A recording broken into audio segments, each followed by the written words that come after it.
Here we are at 602 Autosports. It's the main place where I do my alignments. You can see the FRS is up there. We're going to be doing a little bit of alignment because one of the rear tires, I believe it's this one, has a little bit more camber for some reason. I don't know why. And nothing's loose. So we're going to go ahead and align it because we are in preparation for a trip all the way to Kaale. We're going to be visiting Hoonigan at the Barnyard Bash, or Burnyard Bash actually is what it's called. And see if we could do a little bit of sliding, maybe some burnouts. You know, it's going to be all in a controlled environment on the racetrack, so it's going to be legal. I'm not going to be doing anything illegal. So here we go, starting off the day with a little bit of alignment. 7:30 in the morning, trying to get all ready, trying to finalize the tune later on as well.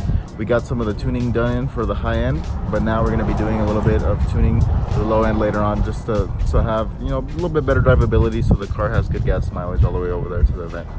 So let's continue.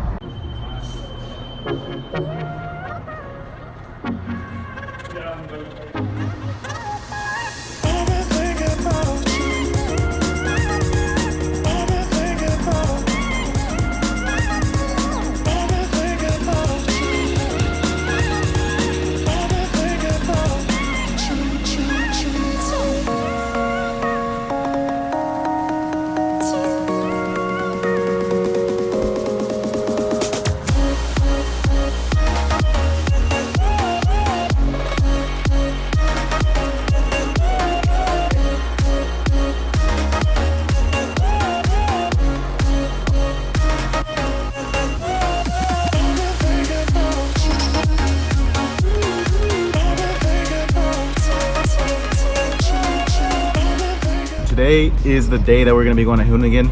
You see I have both cars behind me. We're ready to go. We have everything loaded up.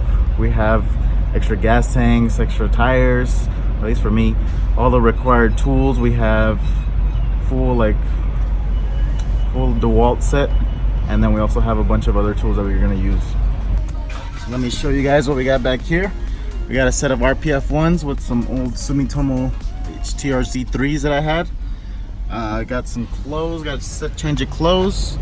Let me go ahead and open up the trunk.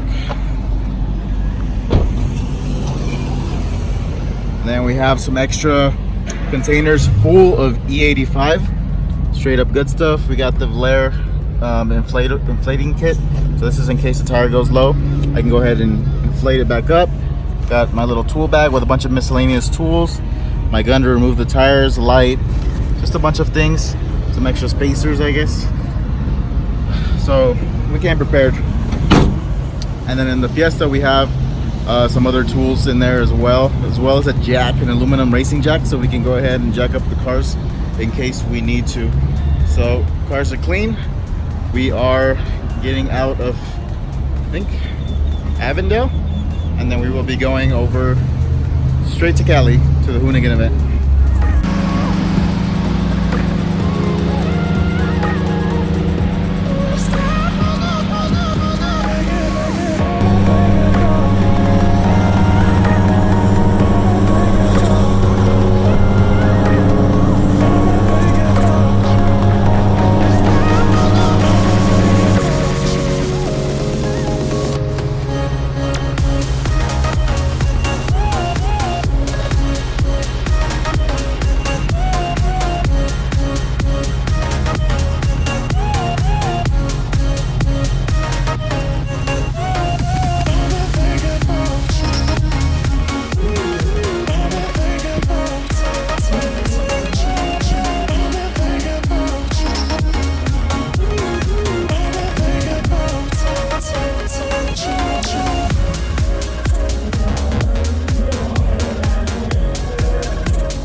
Oh,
you overhyped him.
here is what is left of my tire.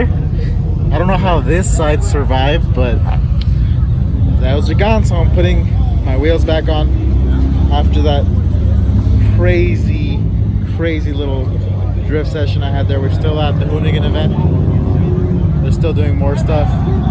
We got some Hoonigan cars here right next to us. So now it's just to put my car back together. You can see I still got to put my other wheel. On our way back from California, we stopped at a gas station. It's dark out. We were supposed to head out a little bit earlier, but the sun went down. Filling up, got some E85 tanks in the back, so we filled up with that, and then we went ahead and filled up with rest and gas. So now to continue the trip and head back home. Here it is back in the garage. Might put it on the lift later if I need to check anything underneath, but so far everything is not looking too bad. One of the things that I did have to replace right away, I went to a local O'Reilly's down there and I got this boost line replaced right here, because it got so hot, the hot side of the turbo got so hot that it actually melted through the hose. And yes, I know it's kind of close, and the main reason why I did that was so that the turbo could instantly send the boost to the boost controller, and then the boost controller can instantly send it to the wastegate, which is under there, so have the most responsive setup. Because if you have this boost controller way over here like you typically would, it takes a little while for boost to travel, so obviously the wastegate wouldn't be kicking on properly, and then you're going to be having all sorts of drivability issues and tuning issues. So you want it to be as responsive as possible, which is why I had it there, knowing full well that it was next to the turbo, but I never had any issues the whole time driving it until actually sending it. So I'm guessing this probably got super red hot to the point where it actually, if you look in here, melted my radiator fan. That's right, that's why I was running without one of my fans at least, because the blades are stuck with the top part of the fan melted. So it got that hot, absolutely melted. I might try to just cut off all these fins and see if the fan blades still spin, and maybe just run it like that without that piece, because these spall fans are not cheap, and for now I think I'd rather do that. And if you guys can see here, these cables here were all fully covered, and stuff just literally melted off, which is I believe the lines that go to my oil cooler fan. But other than that, everything else looks fine. I did check my coolant. It seemed pretty good. Got the blue stuff in there. That was perfectly fine. And then another thing I need to do is actually check my oil, see how we're doing. Let's go ahead and top it off. So this engine oil actually is probably what saved me, to be honest, with that overheat. This stuff is super strong, super good, and makes your car super reliable, and eliminates the fear of causing, you know, serious engine damage, because your oil is probably the most important part. So the reason my oil is low is because I have a belt engine, and when you have a belt engine, tends to be a lot of blow by, and a lot of that blow by gets caught by your catch can, which is this, which means the catch can is probably gonna have some oil in there. So instead of sending it through your intake and back into the engine, it stores it. There we go. So we're about halfway to the second dot. Gonna add a little bit more. So I'll finish that up off camera. And everything else seemed to be perfectly fine, so I'm happy with the outcome. Not too much damage for all that crazy amount of shredding we did. It's like 2-3 minutes straight of just sending it, RPM, bouncing off limiter, wastegate, noise popping up. You know, that thing sounded really crazy. It sounded really good. I'm really happy that the sounds the car was making. Seems to be, it was getting everybody really hyped up.